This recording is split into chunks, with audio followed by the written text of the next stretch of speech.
Hi, everyone. Ashley Mailloux, Scott Shapiro here, taking a look at one of the stakes races this Saturday at Churchill Downs. They have an 11-race program, a lot of maiden races, but they do have a pair of graded stakes races, and we will focus in on the feature, the Grade 2 Lukas Classic for $500,000, mile and an eighth here on the dirt for 3-year-olds and upward. As we take a look at the slate here, some big names in here, Scott, including Hit Show, Rattle and Roll, Mystik Dan, Disarm, and Banishing.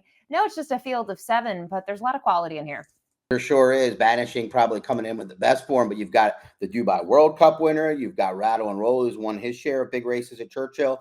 And, of course, we've got last year's Derby winner in Mystik Dan. We'll take a look at the time form U.S. pace projection here, and it's going to be interesting to see at a mile and an eighth who ends up going for it. I do pretty much agree with this, though. Looking at Prince of Power in those races, regardless if it's turf or dirt, this year he's really had one way of going, and that's to the lead early. Yeah, I agree with that. And you look, even in the 6.5 furlong race at Ellis, he was involved in the early proceedings, and a 1.5 turn race. So he's got legitimate sprinter type speed, and he really just has to go in this race unless he doesn't break well. And it is interesting here, the late pace flag attached to the 2 Hit Show, we'll talk about a little bit more in a bit. But let's kick it off with the rail runner, the number 1, Willy D's, who is cross-centered in another spot. I'll be curious to see if they opt for New York or they opt for Kentucky, and was the runner-up last time out in the Charlestown Classic at an okay price, but prior to that had that win streak intact and a horse that they claimed for $50,000. This is what we expect from Mike Maker. He takes some of these horses at the bigger claiming prices, and he's able to slowly kind of improve their performances, and that's certainly been the case, especially with that 100 buyer speed figure a couple back. 50K claim. I wish I was involved in this one. It's worked out pretty well for the connections, and this horse is coming in great form. You know, the effort at Saratoga was a favorable one when he was on the front end, but didn't break that great. The Schaefer Memorial, he did have things his way that day along the inside over a speed favoring racetrack, but then he didn't break last time, and wasn't on the lead in that race at Charlestown Classic, and he still ran well, running second to Banishing. I think he's got a chance to get a very good trip here right off of Prince of Power, or if that horse doesn't break or tries new tactics and you leave Louis Saez alone on the lead, this horse is very dangerous. The 2 Hit Show, we'll take a look at his most recent performance. And I know they went to Mountaineer on West Virginia Derby Day, but he has to work for it a little bit here in these final stages. And you kind of look at the top 2 in here as they're duking it out in these final stages. I like seeing this for him. I think it flatters him getting the 104 buyer speed figure, but how do you assess him here? And do you think he's going to be last early on? I have a tough time believing that. I don't think he's going to be last. I don't think Florent likes to be last along the inside all that often if he doesn't have to be. Now, that's a good horse. That's the horse I was referring to in another video we previewed, not this boy who actually got hammered late and went off favorite. He's in the allowance event on Sunday.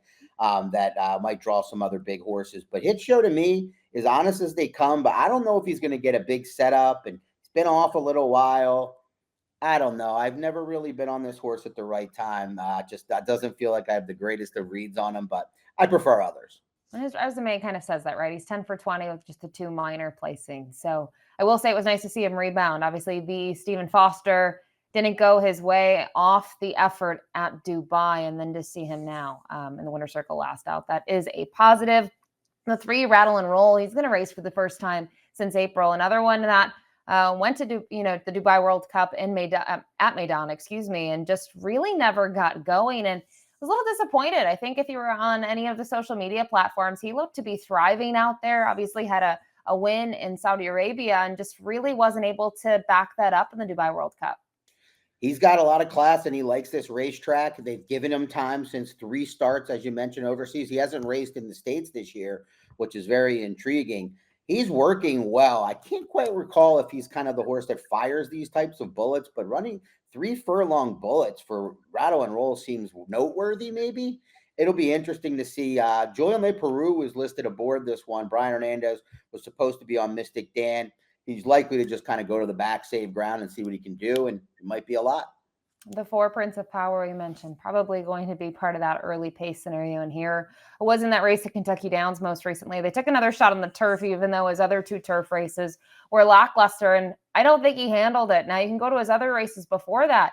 He's been consistent. I'm just not sure he's at this level to handle, I want to call them the big boys. These are some of the big, route horses.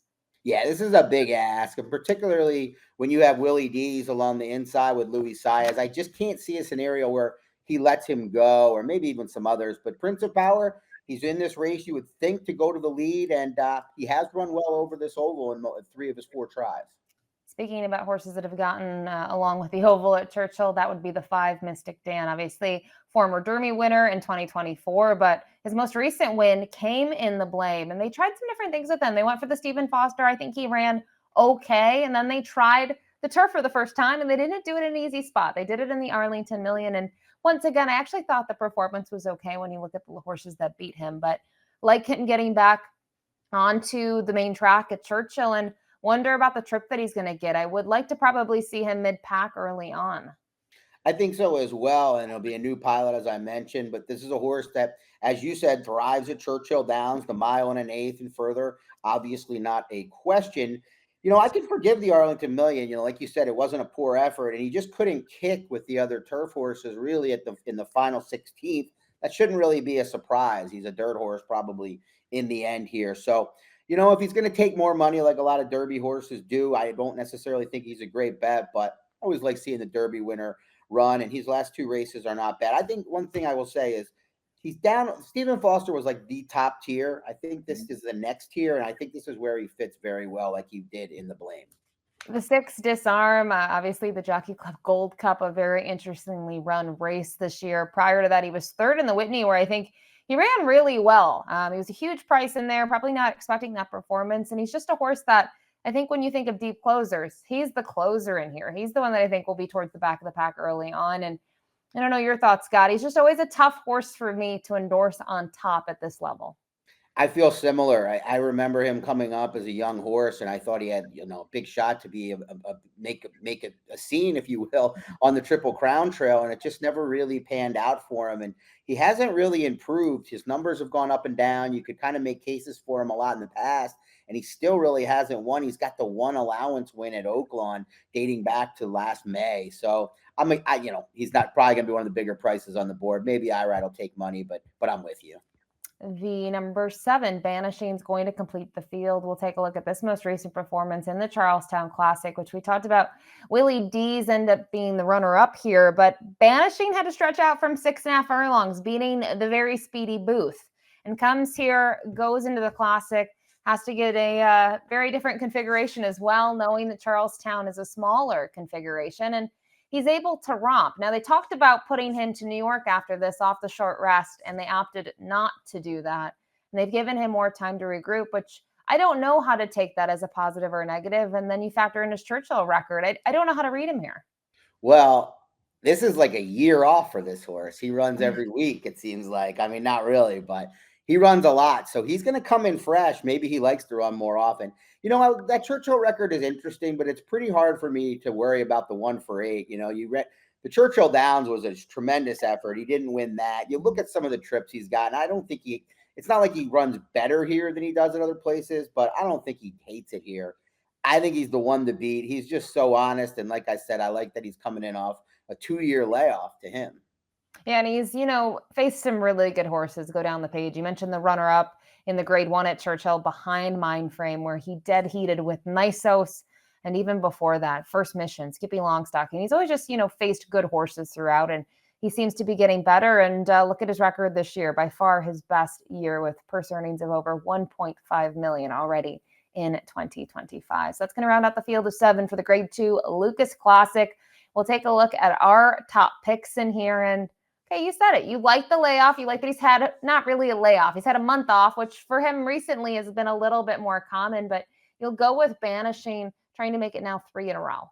Yeah, I was overstating it majorly but for a while there he was running, and he's entered a lot. But yeah, I just think he's so versatile. He's at the top of his game, and I'm not 100% sure anybody else in this field is as good as him and at the top of their game right now. Yeah, I'm going to go with a little bit of a wild card in here off the long layoff, the 3 Rattle and Roll. Kind of looking at him, he is a hit or miss type, but we haven't seen him much in 2025. We certainly didn't see him a lot in 2024, but Loved his Clark performance at Churchill back in the fall of 2024, and we'll see if he's ready to roll off the fresh name. But we have some similar horses in here. 7132 for Scott, 3725 for me. It's a grade 2 Lukas Classic this Saturday from Churchill. Good luck.